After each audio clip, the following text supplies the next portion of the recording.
and I'm running the antenna through a tuner. So good deal, John. You're doing a really good job with that setup. PJ, over to you. Yeah, that's all of you sound really good here. That's you, Rich, though. You're coming through super, man. I don't even know if Roger's as clear as you are, and he's a quarter mile away from me there. But yeah, I hate the Alabama station couldn't get in there as clear as everybody though, because even here he was kind of in and out a little bit and a little bit like with the noise. When he'd come up, the noise would kind of follow a little bit. But he still made it through. But maybe he can get a little bit higher audio or something. Maybe adjust his mic a little bit and break through. I know me and Rogers played with that quite a bit. And hopefully I'm sounding good on that because, man, I think me and Roger spent a lot of time trying to get our audio and stuff adjusted, hadn't we, Roger? Oh, yeah, we done on the ICOM setup tonight. I ain't on the 101 MP with a M-1 reference and that's mic. Tell you something funny, Rich. John, I bought a 101 MP, 101 FTDX 101 MP, 200 watt Yaesu. Back in December, I got it December the 2nd, and I ordered the M-1 reference desk mic, and they sent me 2 of them, and I called HRO, they said, we got a mix up, don't worry about it. So I give PJ the other MD1, the M-1, not MD1, but the M-1, $650 mic for his DX10. That's quite a gift. Oh, yeah.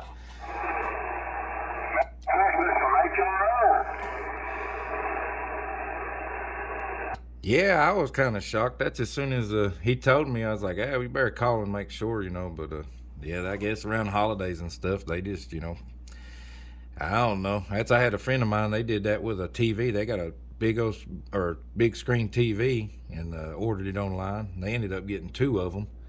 And they did the same thing. They called and they was like, well, I guess it's easier for them just to write it off than it is to try to have it shipped back and restock it and do all that stuff.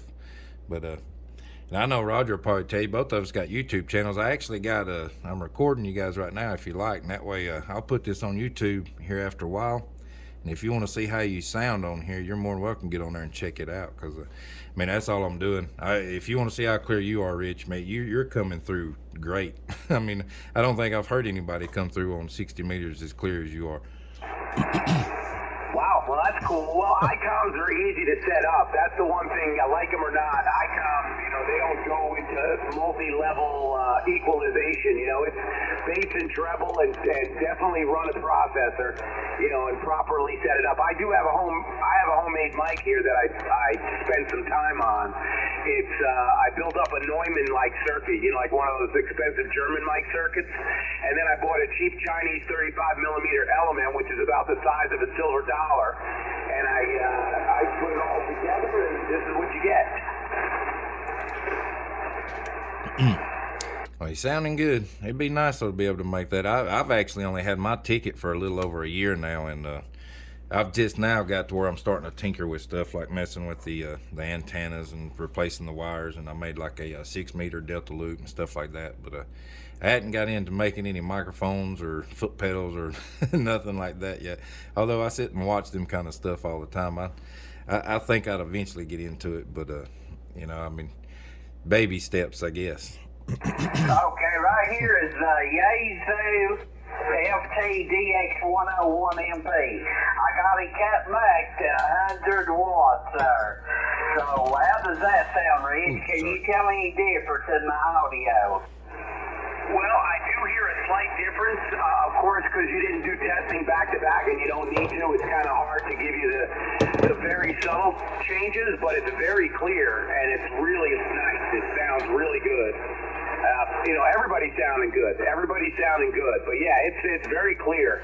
You guys did a good job setting those Yaesus up because there's all kinds of equalization for those rigs, right? Oh yeah, this M-1 reference mic has got all kinds of equalizers on it, don't it, PJ? Yeah, it's almost got too many. By the time you go through the Yaesu on the internal menu and you start setting up all that stuff, and then you come back to the mic, I ended up just putting mine back to stock on the microphone itself. But now, I don't know if I caught John's rig. Not to leave him out there. I might I might have missed that. I don't know what kind of radio he said he was using. I'm running a Yaesu FT857D. Okay, I remember you saying that now. Yeah, that's a nice little rig. Which you can tell I'm a Yaesu guy. I got the 991A, I got the DX10 and the FT3D HT. So I'm Yaesu all the way. Well, I thought this was just the radio I picked up. This was my $200 Goodwill radio. They had the radio, got it home, found out it was loaded with sideband CW filter, separation kit, 2 different mics, the RT system programming software and everything. So for $200, it was my Goodwill find of the year. Just the menu's horrible. I mean, this radio here, if you're going to do casual, it's okay, but anybody could run this thing mobile and try to change the menu settings out of down the road. Hey, John. Yeah, I've had A57, and my problem, I had poor vision, which my eyes are a lot better. I had cataracts, and I had to take a magnifying glass to see the screen, and I traded it for a D-Star Mobile, but yeah, you got a good deal in that. Oh yeah, just the 2 filters. If you can find the filters, about $400. I spent $99 on eBay. Got a 6-inch flat screen that plugs in where the cat cable goes in the back of the radio, and that makes all the difference in the world on the display. Yeah, Rich and John, like PJ was saying, look us up on YouTube, KO4, JJP, and Kilo Echo 4, Bravo Foxtrot Golf. We both got pretty far YouTube channels. PJ, he does a lot of camping out and a lot of hiking, and he's got different videos, don't you, PJ? I'm mainly into ham radio. So to confirm the call signs, I wrote them down. I just want to make sure I got it right. So it's Kilo Oscar 4 Juliet Papa and Kilo Echo 4 Bravo Foxtrot Golf, correct? It's Kilo Oscar 4. It's Kilo Oscar 4. Japan, Puerto Rico. Kilo Oscar 4. Japan, Puerto Rico. And you got KE4 BFG. Them's correct. Yep, okay, I got it. I got it all good. Kilo Oscar 4, cool, QSL. Yeah, I've got everybody 5-9 plus here in Arkansas. The Alabama station was real weak, but everybody else good signals here into Arkansas.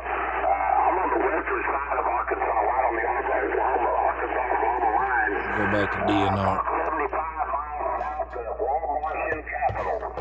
Sounding good. Go ahead, PJ.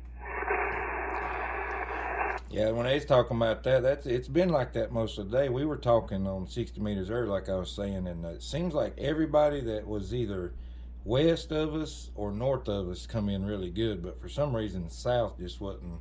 Because there was a guy from Florida earlier, and which he was like 500 miles away. We got his call sign and everything, but he just wasn't hardly making it either. He was kind of like the Alabama station was, where he was really in and out, a lot of QSB, a lot of noise coming with him.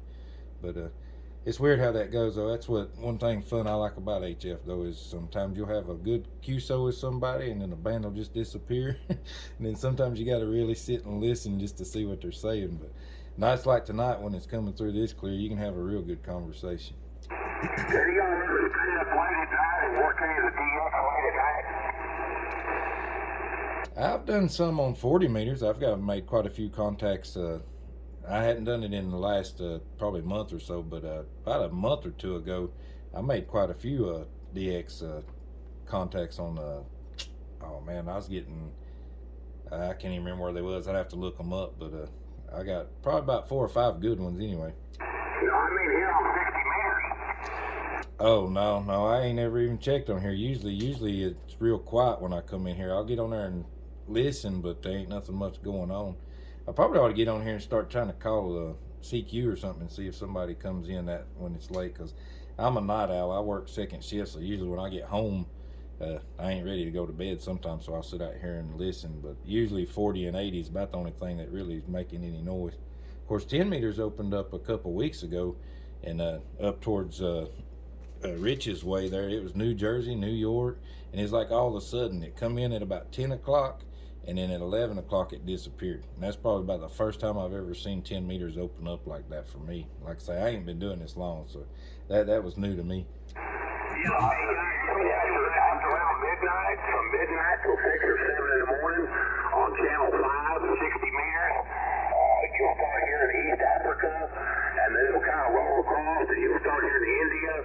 I've worked Australia, I've worked France, I've worked South Korea, all after midnight on Channel 5. Yeah, now back years ago, I worked London, England. I worked the United Kingdom on Channel 5. That's been like 4 or 5 years ago. That's the only one I've ever worked on 60 meters on Channel 5 is the UK.